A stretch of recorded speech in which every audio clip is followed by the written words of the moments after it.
on video again, hiking on the road again. But just we had a little bit of a break. Very hard day a couple of days ago, just bushwhacking and that. Obviously I've chatted about that, and now we're on the road again. Going to another very small village where we can sort of, you know, springboard ourselves into the next bit of the national park, the wilderness. So this is kind of like half time. We've got a bit of a break before we go back into the real wilderness again. So got about a good 3-4 hours hiking today, so quite a mellow one. Packs are a bit lighter now, trying to eat as much as we can to lighten the packs. So yeah, you'll probably see some views in the distance in a bit that are quite nice, and I'll keep you up posted as we go along. Day 6, isn't it? Yeah, Day 6. Alright, see you guys in a bit. Here at our little half-time period, walking on, just grabbing a coffee in this little mountain cafe place. This is the entrance, by the way. I don't know if you can see that, so I'm going in. So that's very nice, that very bushcrafty. Wow. Swimming pool over there.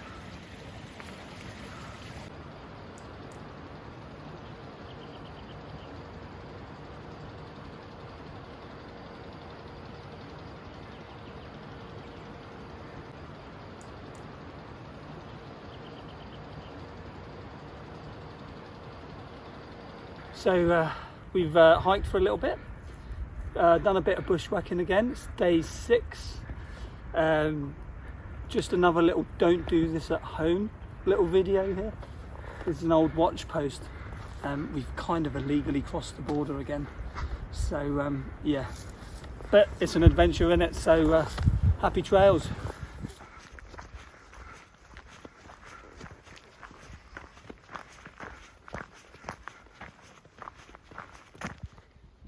Alright, so obviously as we're sort of moving a lot and bushwhacking through woods and stopping and camping and navigating, there's not like loads of stuff.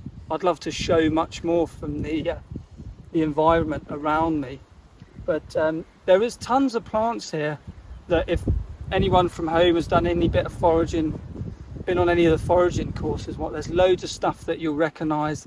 Dandelions, daisies, there's plenty of nettles here, stuff you could easily survive on. There's even really cool stuff that you find. There's a lot of this knocking about. Obviously there is plants you won't recognise, but there's plenty of stuff that you can use. What I have found is there's lots and lots of yarrow. There's everywhere you go there's yarrow, which is such an important medicinal plant. But here we've got a bit of sort of marrowjam. So this is basically your oregano, basically here. Just pick it up, lovely smell, and we'll get that quite a lot here as we're moving along here. We're back in Montenegro now, so moving along.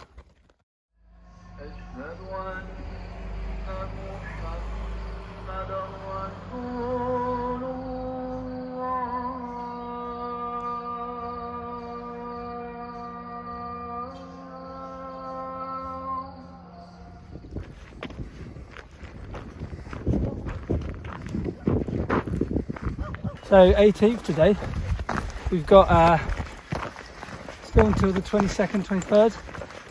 We've got another member of the family here, Srećno, which means good luck in Serbian. But actually he's quite unlucky really. He's almost been run over like 5-6 times today, and also nearly eaten up by a bigger dog.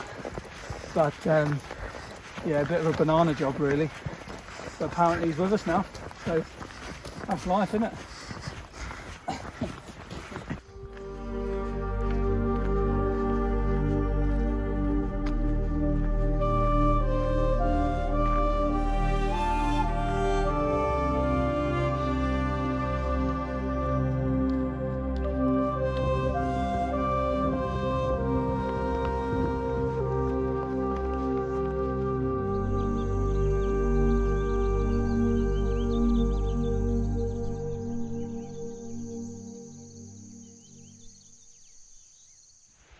Another day, another dollar. Well, not really a dollar, but hitting the trails again, a bit lighter now. Changed strategy a little bit. Oh, here comes my mate. This is Stretchno, which means good luck.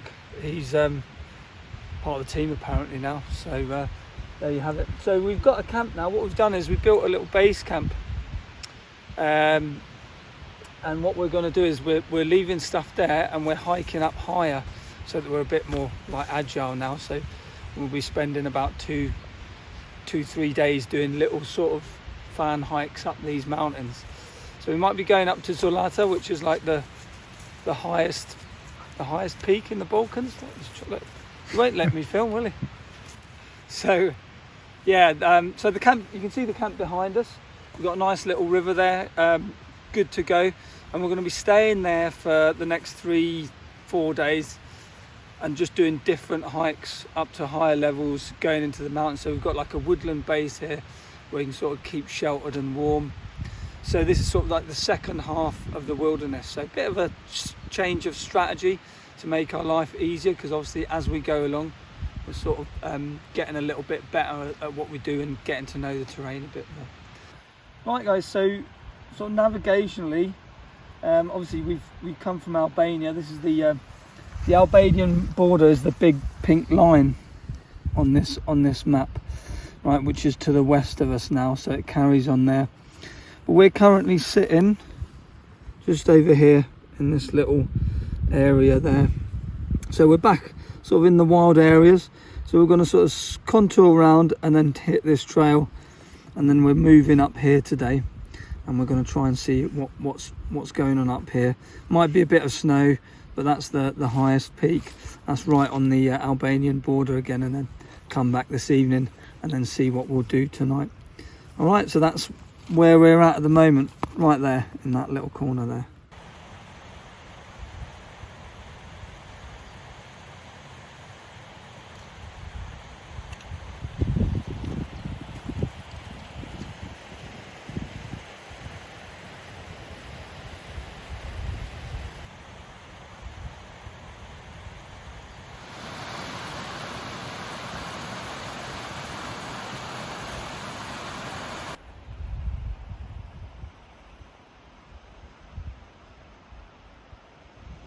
So behind me, this is where we've just come up through these forests. There is a tiny little village called Foraging, which we're hoping to finish off in at some point. But right now we're in a place called Chafi Borita, which is like a pass. Just in front of me is Albania, and to this side basically we have well, this is all the accursed mountains, or the peaks of the Balkans. So quite tricky still at the moment with snow and stuff like that, but completely quiet and completely wild here. Check it out.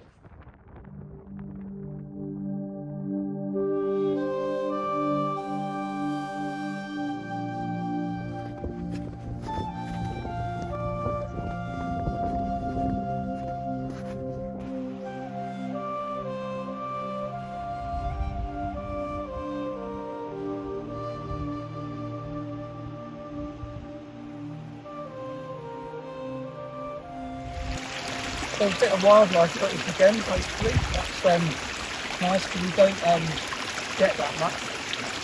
Can't really see its head to see if it's in one of those viper. But no, there's no horn on there. So I believe that isn't a horn-nosed viper. So a couple of days left. We're at the camp, or our little base camp that we've set up. You can see my washing behind us there. Lovely in the background. I bet that tree's loving that. We're going to have a little walk through the camp. I'll show you a little bit about the setup, where we are. We're sort of a good few kilometres and about, what are we, about 1,000 metres off sort of the highest peak in the area. So follow me and I'll give you a little chat through sort of how I'm set up. So this is my little one-man tent setup. It is quite it's quite tight in there. it's a decent enough setup. So it's a DD super light tent tarp, I believe it's called. It's a one wall tent, so there is, you do get, if it's a wet area, I'll get a bit of condensation with it, but it is very light. It's only like 0.7 of a kilo, and you can set it up with your walking poles in there, right? So very, very light. I could, if I needed to take these, I could fashion like some little hazel rods with it as well. And this is sort of basically where I get in. I kind of put it here because it was a bit more sheltered. I've got a bit of shade in here. And this is how I get in. Just over here. Tiny little bit of space there, you know, I can keep my boots and this, that and the other there. And then I've got like, so my sleeping area there. So it's quite tight in there. It's a little, that's the little Corinthia Defence one. And the Thermarest mat, which has been punctured a ton of times. So over here, what I do though is I've got one of these as well. This is just a DD, I think it's called the Magic Carpet. So I just pop this up and then I can throw kit underneath there as well. So I don't have everything clustered in there. Not too, admin doesn't look too great there, but it's not horrendous.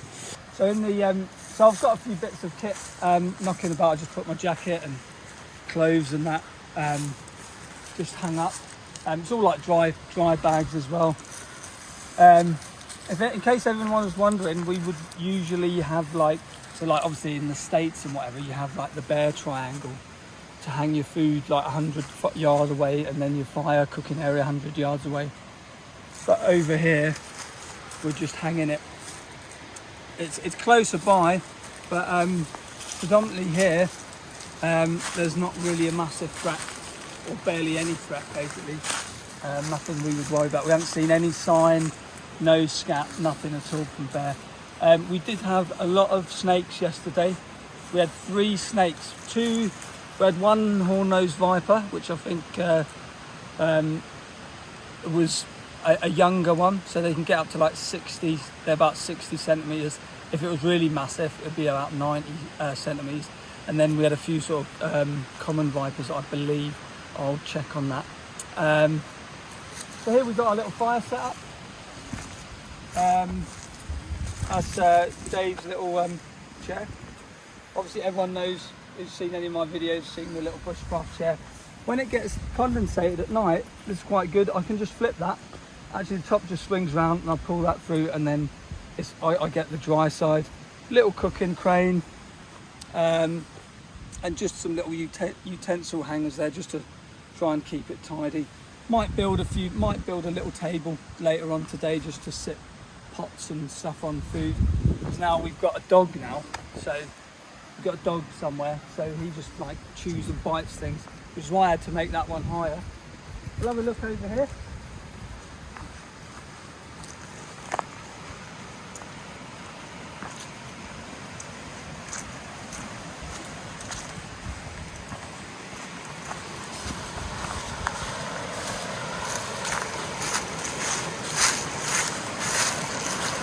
So this is our water source. So this is where we boil our water. We even filter our water if we're going to drink it directly, just in case. But this is pure mountain water. It's all coming off from like the snow melt and that, and wash clothes and that, etc. That's pretty much our camp. Tomorrow we're sort of on a wind down now. So tomorrow, hopefully once my clothes get dry again, we can get hiking. And we're going to do another sort of hike round similar areas yesterday, but we're curving round, heading sort of westward again, northwestward, trying to get some other wild spots as well. But this side, so our first week was really, you know, no people, out in the sticks, completely self-reliant. If I was to change anything, I'd probably would have a sat phone rather than PLB. There is no signal here, guys, no signal. So that's always one to watch out. We've just been getting it, if we've been able to nip into a village somewhere, you know, just to sort of, you know, get in touch with home and whatnot. But I'll chat about that stuff on another video. about some of the kit. So I want to sort of do another video on separate items that have how they've held up or not held up. So yeah, tomorrow we'll be hiking about again. I'll be back in my other honking clothes. So I'll see you guys on the trails in a bit. So this is just a quick one for all the blade geeks that watch these channels, because that's what everyone is apparently. This is the knife that I'm using predominantly. Obviously I've got a little multi-tool in that, but this is the JB Peltonen from Finland. I think you can buy these off Lamnia, www.lamnia.com. It's a Finnish place, but it's a Teflon coated blade. It's really solid. Obviously it's got that sort of rubberized handle, so very basic. I believe these are issued to the forces in Finland. Nice weight to it. And the sheath, so the sheath's quite interesting. So you can have it like going that way on your belt, so you can strap it that way. Obviously I've got it on the little belt loop. It actually comes with one of these little webbing loops, and in here it's got like a roller, so it can't fall out. It just clips in like that and it won't fall anywhere. Right, see, it will get, there's a little bit of give, but you need to actually really sort of pull quite hard to get it out. So nice thickness too. It's, I think that's pushing about 5mm thick, give or take. What I will say about this knife, I've done a few feather sticks, carved a few things sort of around the fire while I've been here. It doesn't have, sort of the spine of the knife wouldn't have a good sort of, or barely any striker knife if you was using a ferro rod or something like that. But actually what it is nice for is burnishing. So like I'd done a bit of carving yesterday and I could burnish, you know, finish off the surface of the stuff that I'd carved. But yeah, very handy, very simple. I think when I bought these might have been cheaper, because as we know everything's going up. But I think when I bought this it was about maybe somewhere between 50 and 65 quid. You know, feel free to whack in the comments and correct me, but so it's quite a reasonably priced knife as well. So that's it, the JB Peltonen. I believe he was a general of some sort as well.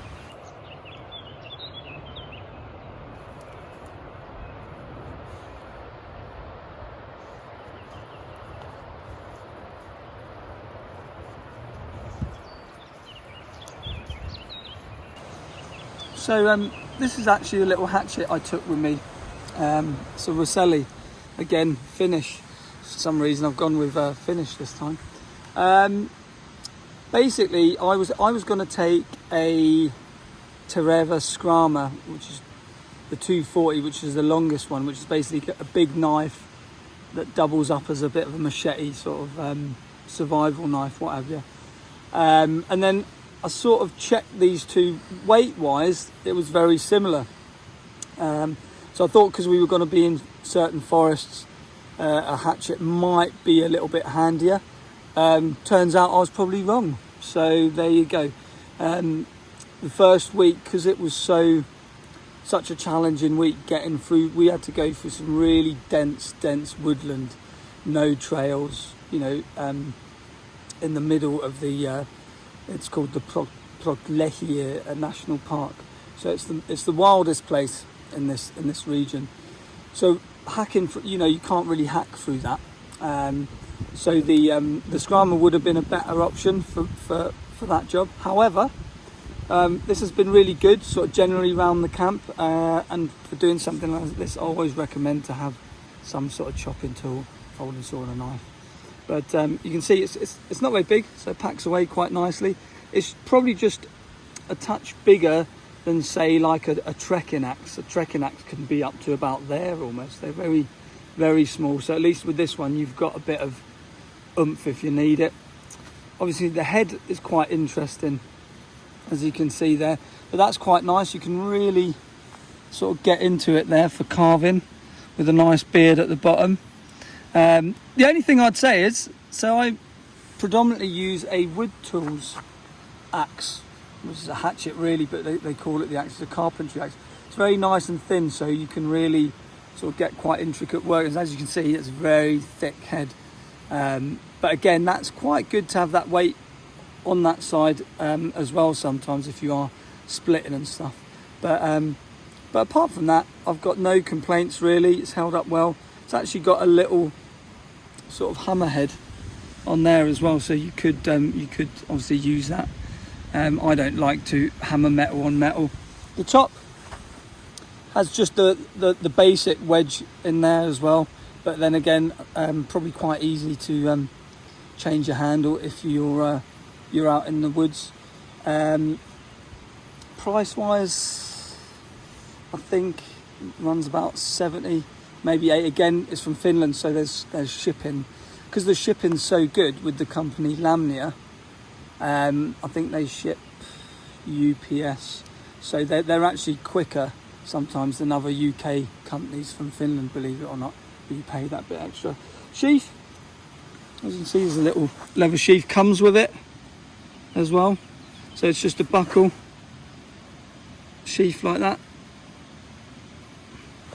and then she just slots in there and then just buckles away nice and tidy in that one there, so you don't need it on full whack. All right, so that's the Rosselli. That's the shortest one, I believe, that they do, the Rosselli camping hatchet.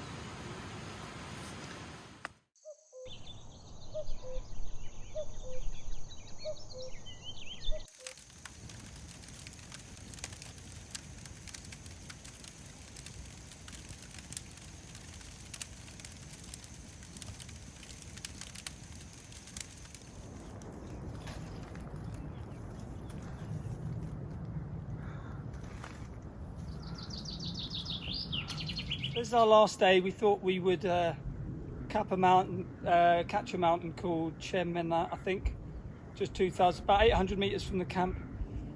We found a different trail, and this is sort of where it led to. So at this point, again, we've got quite high, but we have to make a decision to turn back, and there's no shame in that. So we're turning back, going back to camp, wrapping up for our last day, and so hopefully wish us luck on the trails.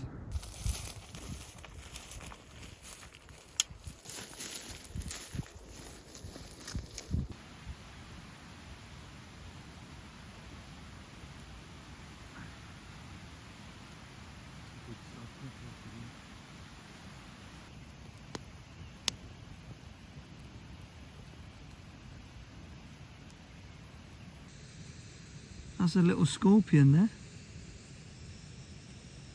There he goes. I was wondering. Oh, that was in my boot. Still quite warm.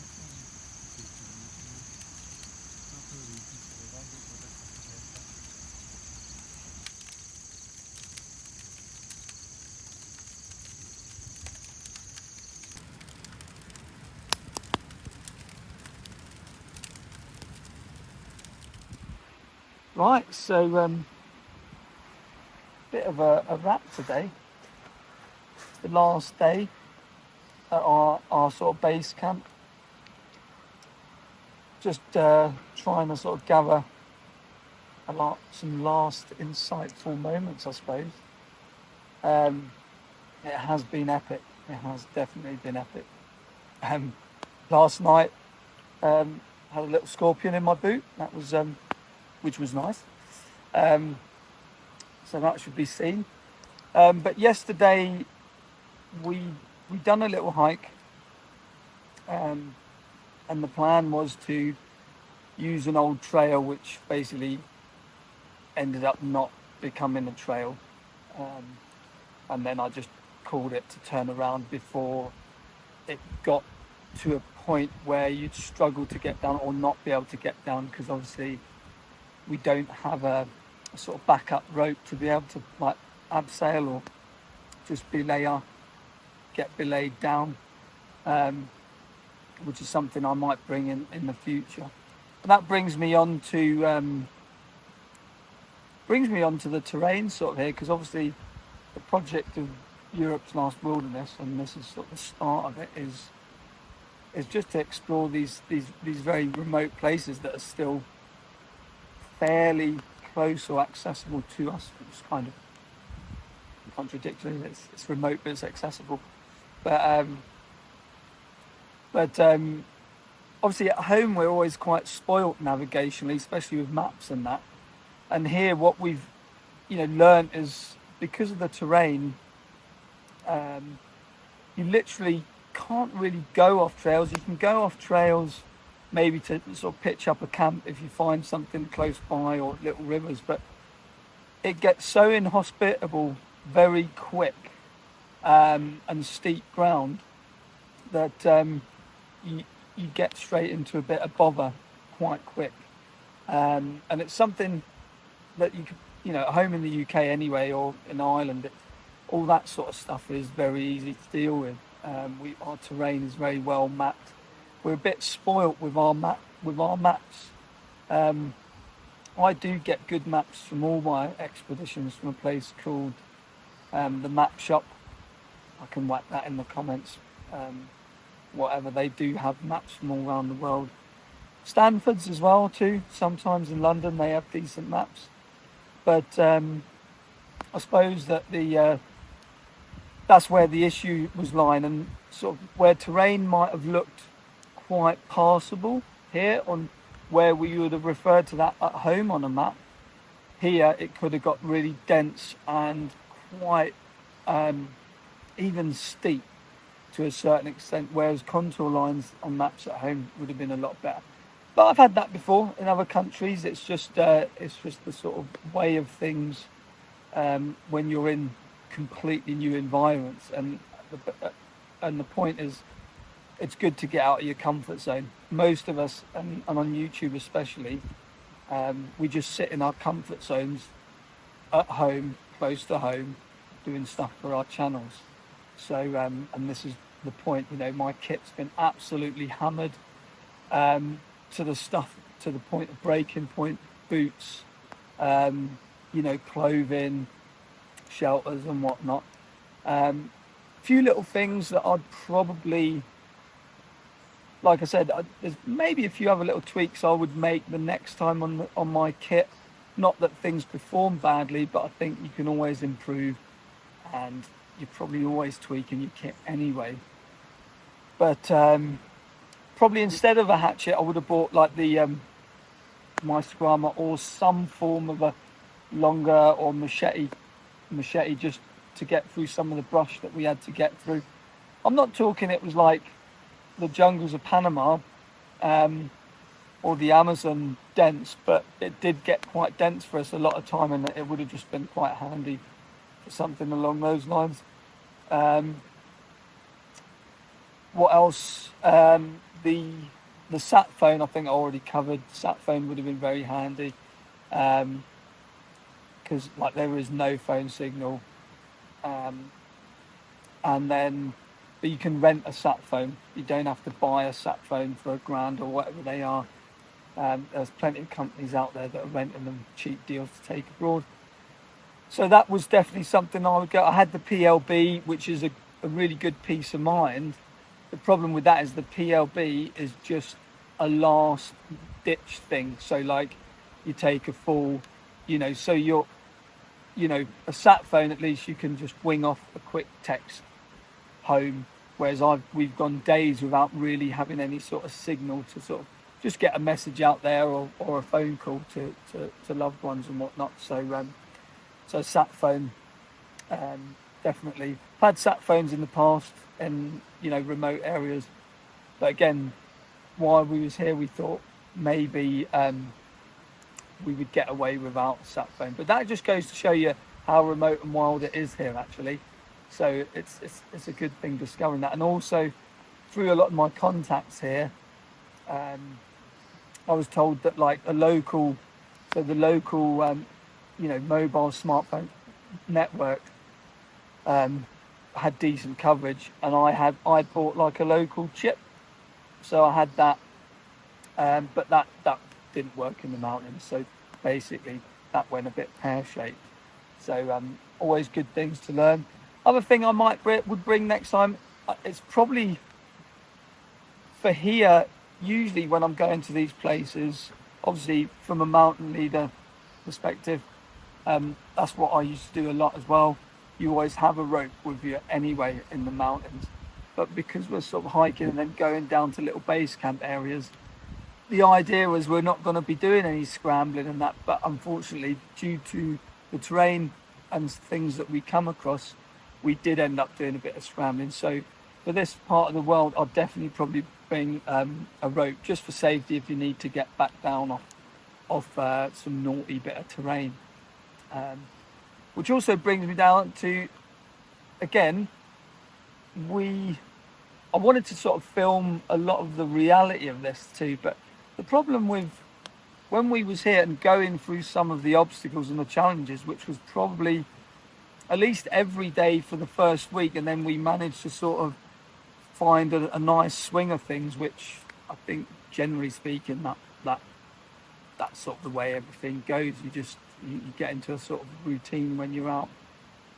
But just to give you guys an idea, we were so focused on the problem at hand that it would have been too dangerous to film. That's how sort of what the problem. So we had to overcome those obstacles. So just to give you an idea, so on day one, passing through one of the passes, a lot of it was quite clear, but then there was a lot of snow, and what we was getting was on some of the trails across the passes, what happens is the snow melts and then it goes back a touch and will leave maybe a foot, maybe 2 foot of trail, which might be exposed, but you can happily go along. When I say exposed, it's not necessarily a pure drop. It might just be an angled drop down scree or something.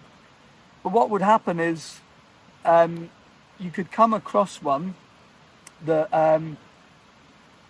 where the snow hadn't gone back that far, so it actually covered the last bit of the trail, so you was just having a nice straight angle of snow. So obviously then it's steep and then you've got snow in front of you, and because we're sort of we're set up for like a through hike, so, and then this time of year you've got like elements of snow, and then obviously it's springtime, so it's quite a tricky time. It'd be easier in June, but obviously then it would be a lot hotter as well. So you've got to kind of always, it's quite a fine line, those things. So we had a point there on the first day where we had that, and then we had scree. So it looked like we could go down. So I tested so I kind of tried to go down to a bit of a rock on the scree. Pack was too heavy. So I slid a bit, but managed to get to a good anchoring rock.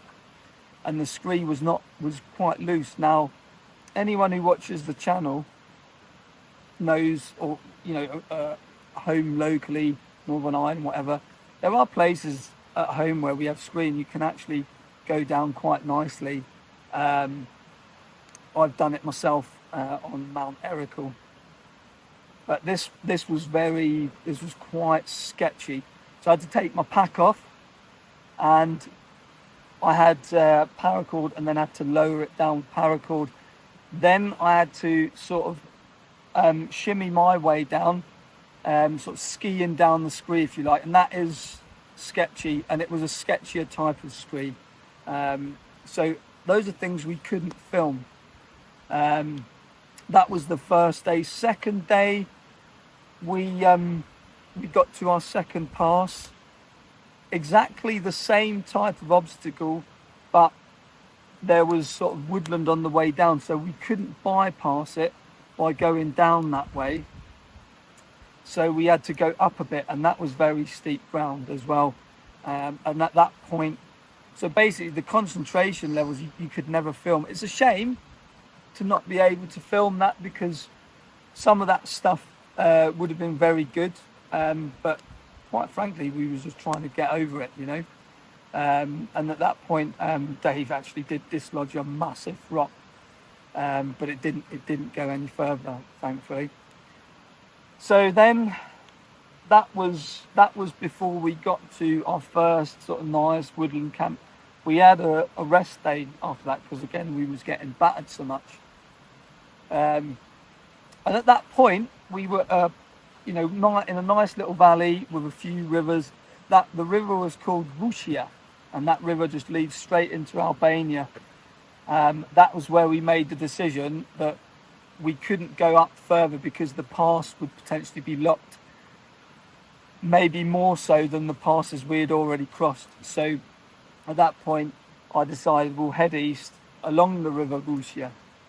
But again, that was going through very, very dense woodland forests. A lot of tree fall in our way, a lot of branches in a way that we had to hack through. And then the trail's very old. We got through a trail and was lost through sort of landslide, and it come to a halt.